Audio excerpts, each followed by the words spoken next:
સુરતમાં વરસાદ બંધ થયા બાદ પણ અનેક વિસ્તારોમાંથી પાણી ઓસર્યા નથી। વરાછા વિસ્તારના યશ પ્લાઝામાં પાણી ભરાતા તમામ દુકાનો જળમગ્ન બની ગઈ છે।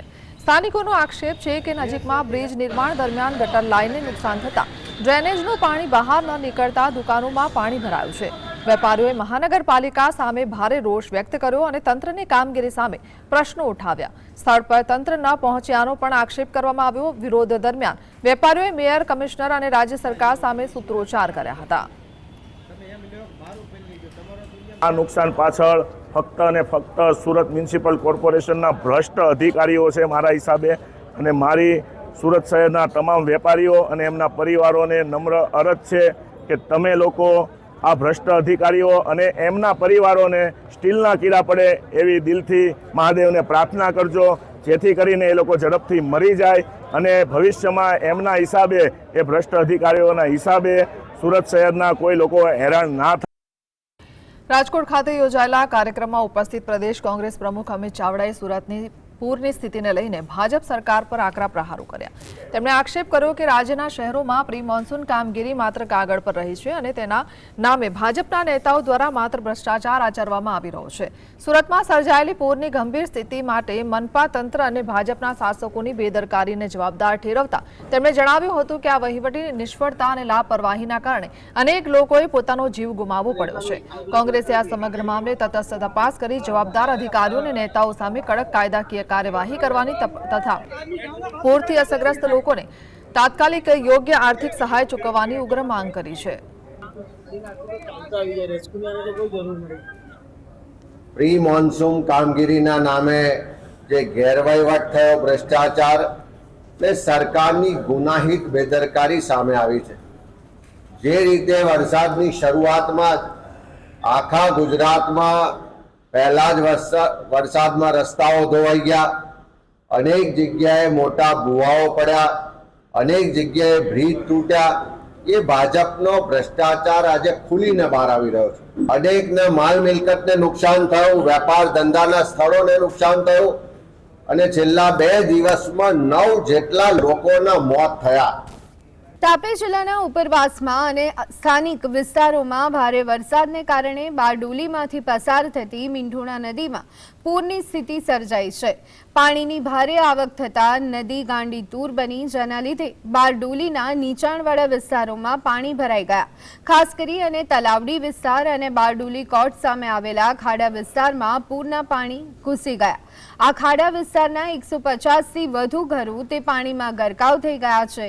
પરિસ્થિતિની ગંભીરતાને જોતા જ તંત્ર તાત્કાલિક કામે લાગ્યું છે અને પ્રભાવિત લોકોને સલામત સ્થળે ખસેડવાની કામગીરી શરૂ કરવામાં આવી। જૂનાગઢ શહેરમાં ચોમાસાની શરૂઆત થતાં જ રસ્તા ઉપર ખાડા અને ભૂવા પડવાનો સિલસિલો તે યથાવત રહ્યો। મજેવડી દરવાજાથી ઐતિહાસિક ગિરનાર તળેટી તરફ જતા મુખ્ય રસ્તા પર એક વિશાળ ભૂવો પડી જતા વાહન ચાલકોમાં ભારે ભયનો માહોલ ફેલાયો છે। આ ઘટનાની જાણ થતાં જ શહેરની ટ્રાફિક પોલીસ તાત્કાલિક ઘટના સ્થળે દોડી ગઈ। પોલીસે ભૂવાની આસપાસ બેરિકેડ લગાવી અકસ્માત ન સર્જાય તે માટે ટ્રાફિક ક્લિયર કરાવવાની કામગીરી કરી હતી। ભવનાથ અને ગિરનાર તરફ જતા યાત્રિકો તેમજ સ્થાનિક લોકોને કોઈ મોટી મુશ્કેલી ન પડે તે માટે હાલ પૂરતો એક સાઈડનો રસ્તો ખુલ્લો રાખવામાં આવ્યો છે। આટલી ગંભીર ઘટના બની હોવા છતાં મનપાના કોઈ પણ જવાબદાર અધિકારી કે કર્મચારી હજુ સુધી ઘટના સ્થળે ફરક્યા પણ નથી।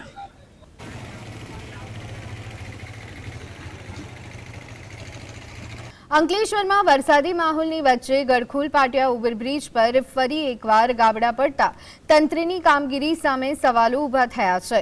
ભરૂચને જોડતા મહત્વના બ્રિજના રસ્તાનો ભાગ તૂટી જતા અંદરના લોખંડના સળિયા પણ બહાર આવી ગયા છે, જેના કારણે હજારો વાહન ચાલકો જોખમ વચ્ચે બ્રિજ પરથી પસાર થવા મજબૂર બન્યા।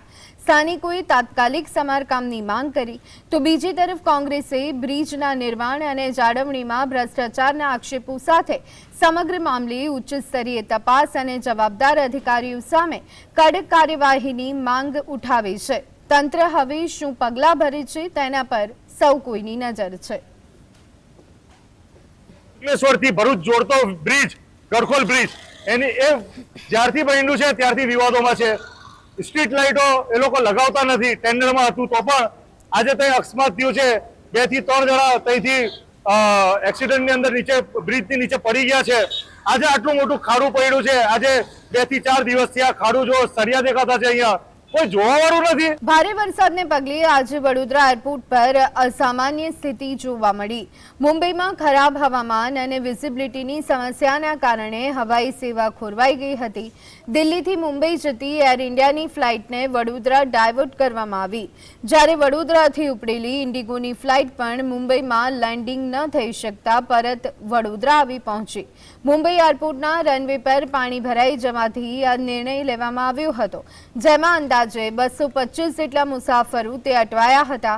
હવામાન વિભાગની આગાહી મુજબ હજુ પણ ભારે વરસાદની સંભાવના છે, જેના કારણે હવાઈ સેવા ઉપર અસર યથાવત રહી શકે છે.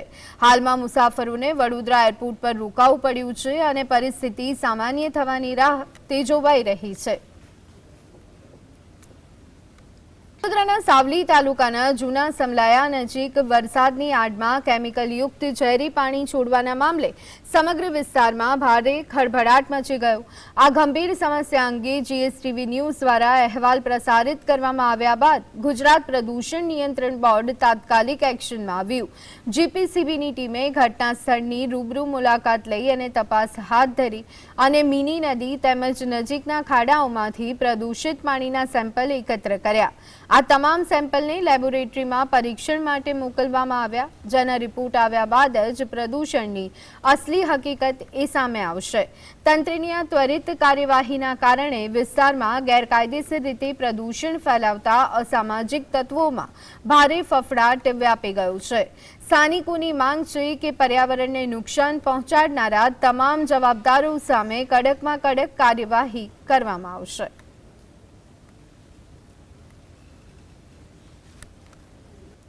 વડોદરા જિલ્લાના કરજણ તાલુકામાં વરસાદી પાણીના કારણે વધુ એક વખત જનજીવન પ્રભાવિત થયું.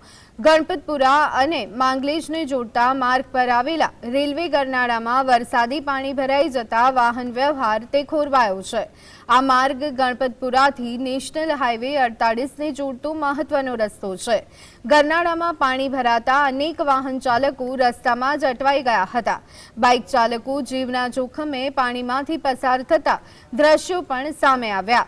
કેટલાક વાહનો પાણીમાં બંધ પડી જતા લોકોને ભારે મુશ્કેલીનો સામનો કરવો પડ્યો. રોજિંદા અવરજવર કરતા લોકો માટે આ માર્ગ જોખમી બન્યો છે. સ્થાનિકોએ તંત્ર સામે યોગ્ય ડ્રેનેજ અને કાયમી ઉકેલની માંગ ઉઠાવી છે.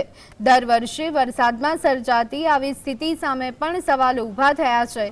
હાલ વાહન ચાલકો ભારે સાવચેતી સાથે આ માર્ગ પરથી પસાર થઈ રહ્યા છે. નાનકડી બેદરકારી પણ મોટી દુર્ઘટનાને આમંત્રણ આપી શકે તેવી સ્થિતિ.